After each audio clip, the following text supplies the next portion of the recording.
Hello students, welcome on success steps with Priyanka. Hopefully आप बेहतर होंगे और पॉजिटिव एनर्जी के साथ अपनी पढ़ाई कर रहे होंगे।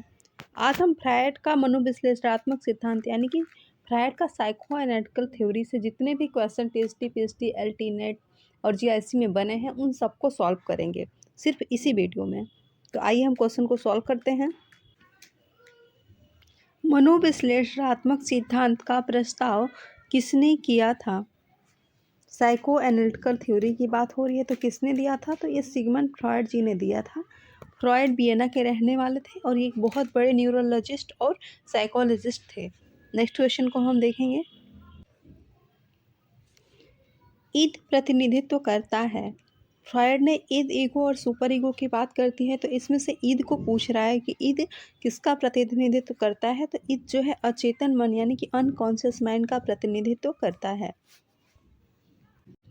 अहंकार के समारोह पर आधारित है। ए कह रहा है आनंद के सिद्धांत, बी कह रहा है वास्तविकता का सिद्धांत, सी कह रहा है रिफ्लेक्स एक्शन और डी कह रहा है प्रैक्टिकल अनुभव। अहंकार यानी कि ईगो की बात हो रही है तो ये किस पे आधारित है? वास्तविकता के सिद्धांत पे यानी कि रियलिटी के प्रिंसिपल पर ये आधारित है। ये कॉन्शियस माइंड के का जो है प्रतिनिधित्व करता है। ईगो जो है कॉन्शियस माइंड यानी कि चेतन मन का प्रतिनिधित्व करता है। परामर्श में मनोविश्लेषण तरीका द्वारा दिया गया है। किसके द्वारा दिया गया है? जीन पियाजे द्वारा। डेरिक एरिक्सन, इरिक एरिक्सन है। सिगमंड फ्रॉयड, अन्ना फ्रॉयड। किसके द्वारा दिया गया है? तो साइको एनालिटिकल थ्योरी जो है सिगमंड फ्रॉयड द्वारा ही दिया गया है। नेक्स्ट क्वेश्चन को हम देखेंगे। 92 है। मनोवैज्ञानिक ने जन्म क्रम के मनोविज्ञान का वर्णन किया है। डॉट डॉट जगह पे क्या आएगा? ए कह रहा है फ्रॉयड, बी कह रहा है एडलर, सी कह रहा है यूंग और डी कह रहा है एरिक फ्रॉम। तो फ्रॉयड मनोवैज्ञानिक ने जन्म क्रम के मनोविज्ञान का वर्णन किया है तो यहाँ पे फ्रॉयड हो जाएगा। नेक्स्ट क्वेश्चन को हम देखेंगे। मनोविश्लेषणात्मक सिद्धांत का प्रतिपादन किया था। किसने किया था? साइकोएनालिटिकल थ्योरी का प्रतिपादन किसने किया है? तो हमको पता है कि फ्रॉयड जी ने किया है। नेक्स्ट क्वेश्चन को हम देखेंगे। स्टेटमेंट है, लड़कों के लिए फ्रॉयड का एडिपस संघर्ष तथा लड़कियों के लिए इलेक्ट्रा संघर्ष किशोरावस्था के दौरान उत्पन्न होता है और इसका रीजन है ईद आवेग जननांगों को हस्तांतरित हो जाता है और बच्चा इस अवस्था के दौरान जननांगों के उद्दीपन में आनंद का अनुभव करता है। कूट है इसका। ए कह रहा है ए और आर दोनों सही है, बी कह रहा है आर सही है और ए गलत है, सी कह रहा है ए सही है और आर गलत है और डी कह रहा है ए और आर दोनों गलत है। तो इसमें राइट ऑप्शन हमारा होगा डी, ए और आर दोनों गलत है और ये सही हो जाएगा क्योंकि इसमें पूछ रहा है ये जो दोनों बातें हैं रीजन और स्टेटमेंट जो है ये दोनों गलत है क्योंकि फ्रॉयड ने जो है 5 अवस्थाओं को बताया हुआ है। फर्स्ट उन्होंने ओरल बताया हुआ है, second anal, third phallic, fourth latency और 5 उन्होंने जेनाइटल को बताया है। 3 जो तीसरी अवस्था उनकी है फैलिक स्टेज, उसमें उन्होंने ओडिपस और इलेक्ट्रा फैक्टर की बात की हुई है। ओडिपस कॉम्प्लेक्स बेसिकली लड़कों के लिए है और इलेक्ट्रा उन्होंने लड़कियों के लिए बताया हुआ है। और इसमें एज जो है 3 to 6 ईयर उन्होंने बताया है। तो 3 to 6 ईयर जो होता है इसको तो हम चाइल्डहुड के अंतर्गत रखते हैं। तो ये पहला बात जो है ये इसलिए गलत हो गया और ये जो है आवेग जननांगों को हस्तांतरित हो जाता है और बच्चा इस अवस्था के दौरान जननांगों के उद्दीपन में आनंद का अनुभव करता है, ये भी गलत है। इसमें ओडिपस जो है ये बॉय फॉर गर्ल है और इसमें लड़कों का जो है लड़कियों के प्रति प्रेम को उन्होंने बताया है और इलेक्ट्रा कॉम्प्लेक्स में उन्होंने लड़कियों का लड़कों के प्रति प्रेम को बताया है। इसी स्टेज में सुपर ईगो भी आता है। नेक्स्ट क्वेश्चन को हम देखेंगे। क्वेश्चन नंबर 96 है, मनोलैंगिक विकास की अवस्थाओं को सही क्रम में लिखिए। ऊपर मैंने आपको फ्रॉयड की मनोलैंगिक अवस्थाओं के बारे में बताया कि उन्होंने 5 मनोलैंगिक अवस्थाएं दी हुई हैं जिसमें उन्होंने ओरल, एनल, फैलिक, लिटेंसी और जेनाइटल की बात की हुई है। तो हम इनको क्रम में लगा लेते हैं कि कौन कौन सी है। फर्स्ट हमारा क्या है? ओरल है। ओरल तीसरे नंबर पे है तो ये पहला हो गया हमारा। फिर एनल की बात करते हैं, फिर फैलिक की बात करते हैं और फिर उसके बाद वो लिटेंसी की बात करते हैं। नहीं, लिटेंसी तो यहाँ पे है ना 4th नंबर पे, जेनाइटल 5th है।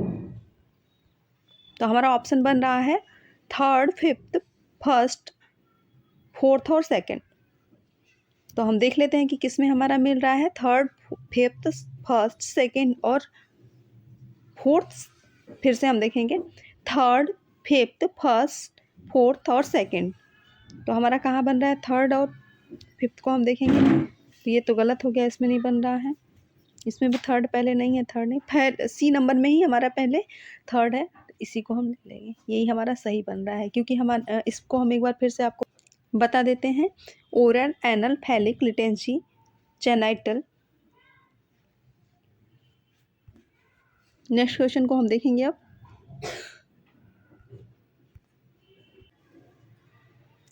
स्टेटमेंट है, अहम वास्तविक संसार से संबंध रखता है, यह वास्तविकता के सिद्धांत पर आधारित है। ऊपर हमने क्वेश्चन को सॉल्व किया हुआ था कि अहम जो है रियलिटी के प्रिंसिपल का काम करता है, तो ये बात तो सही हो गई।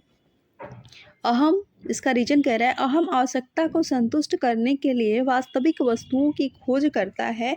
एक भूखे व्यक्ति को भूख संतुष्टि के लिए वास्तविक भोजन ही मिलना चाहिए। ये भी बात सही है। तो दोनों बातें क्या हो गई? सही हो गई। तो हम देख लेते हैं कूट जो है कौन सा सही होता है हमारा। ए कह रहा है ए एवं आर दोनों सही है, आर सही वर्णन है। बी कह रहा है ए एवं आर दोनों सही है परंतु आर सही विवरण नहीं है। और सी कह रहा है ए सही है परंतु आर गलत है। और डी कह रहा है ए गलत है परंतु आर सही है। तो हम इसमें जो हमारा फर्स्ट ऑप्शन ए है वही सही है, क्योंकि ये दोनों ही बातें सही हैं और जो स्टेटमेंट है उसका रीजन भी सही व्याख्या कर रहा है। नेक्स्ट क्वेश्चन को हम देखेंगे। निम्नलिखित में से किन किन सिद्धांतकार फ्रॉयड के मनोविश्लेषणात्मक कार्य को आगे बढ़ाया? किसने किसने बढ़ाया? एरिक्सन ने, कार्ल जुंग ने, यूरी फ्रोन ब्रेमन ने, अल्फ्रेड एडलर ने। तो फ्रॉयड की मनोविश्लेषणात्मक जो कार्य थे उसको आगे बढ़ाने का काम एरिक्सन ने भी किया, कार्ल जंग ने भी किया और अल्फ्रेड एडलर ने भी किया। लेकिन यूरी फ्रोन ब्रेमन ने जो है इकोलॉजिकल मॉडल थ्योरी दी हुई थी, जिसमें उन्होंने माइक्रो सिस्टम, मीजो सिस्टम, एक्सो सिस्टम, मैक्रो सिस्टम और क्रोमो सिस्टम की बात की हुई थी। तो इसलिए इन्होंने यूरी ब्रेमन ने जो है पारिस्थितिकी तंत्र सिद्धांत की बात की हुई है, तो इन्होंने इसके सिद्धांत का फ्राइड के सिद्धांत को आगे नहीं बढ़ाया है। एरिक एरिक्सन, कार्ल जंग और अल्फ्रेड एडलर ने ही बढ़ाया है। तो हम राइट ऑप्शन देख लेते हैं जिसमें 3 ना हो। तो इसमें तो 3 दिया हुआ है, इसमें भी 3 दिया हुआ है, इसमें 3 नहीं दिया हुआ, 1, 2 और 4 है। तो राइट ऑप्शन हमारा बी हो जाएगा। नेक्स्ट क्वेश्चन को हम देखेंगे। फ्रॉयड के अनुसार व्यक्ति सिर्फ तभी परिपक्व स्वस्थ वयस्क बन सकता है यदि विकास के दौरान गुणात्मक परिवर्तन हुए हैं। बी कह रहा है भावनात्मक द्वंद्वों का समाधान हो गया है। सी कह रहा है बच्चे के दोनों अभिभावक हैं। और डी कह रहा है बच्चे को शारीरिक समृद्धि के लिए अवसर प्राप्त हुए हैं। तो राइट ऑप्शन इसमें फ्रॉयड के अनुसार पूछ रहा है, तो हम राइट ऑप्शन बी को चुनेंगे, क्योंकि फ्रॉयड का मानना है कि भावनात्मक द्वंद्वों का समाधान हो गया है तभी जो है व्यक्ति परिपक्व स्वस्थ वयस्क बन सकता है। नेक्स्ट क्वेश्चन को हम देखेंगे। अहम का कार्य आधारित है, किस पर आधारित है? सुख सिद्धांत पर, बी कह रहा है वास्तविक सिद्धांत पर, सी कह रहा है प्रतिवर्ती क्रिया पर और डी कह रहा है व्यवहारिक अनुभव पर। तो अहम का कार्य जो है वास्तविक सिद्धांत पर आधारित है। राइट ऑप्शन हमारा क्या हो जाएगा? बी। अहम यहाँ पे ईगो, अहम से ईगो का मतलब है। नेक्स्ट क्वेश्चन को हम देखेंगे। निम्नलिखित मनः यौनिक साइकोसेक्सुअल स्तर का सही क्रम है। ये फ्रॉयड के अनुसार, फ्रॉयड ने जो है बताया है कि बच्चे कैसे कैसे सेक्स का अनुभव करते हैं, उनके अनुसार इसका हमें सही क्रम में लगाना है। तो हम देखेंगे सबसे पहले हम किसको लगाएंगे। पहला दिया है वयस्क तथा परिपक्वता, 2 दिया है यौनारंभ और किशोरावस्था, सी दिया है मुखवर्ती संवेदिक ओरल सेंसरी तथा गुदा संबंधी मांसपेशियां और 4 दिया है गतिशील अंतर्निहित जननांग लोको मोटर जेनेटियल लेटेंसी। तो सबसे पहले जो बच्चा जो है ओरल सेंसरी यानी कि मुखावस्था में जो है वो ब्रेस्ट फीडिंग के द्वारा सेक्स का अनुभव करता है, ऐसा फ्रॉयड मानते हैं। तो सबसे पहले हम थर्ड को रखेंगे।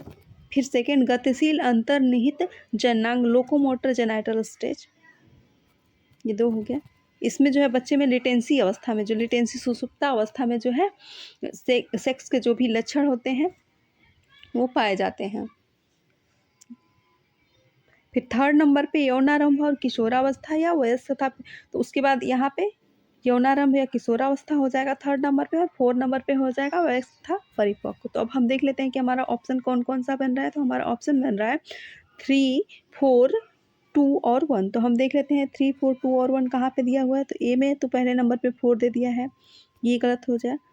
बी में 3, 4, 2 और 1, तो राइट ऑप्शन हमारा यहीं पे मिल जाता है, बी ऑप्शन सही हो जाएगा।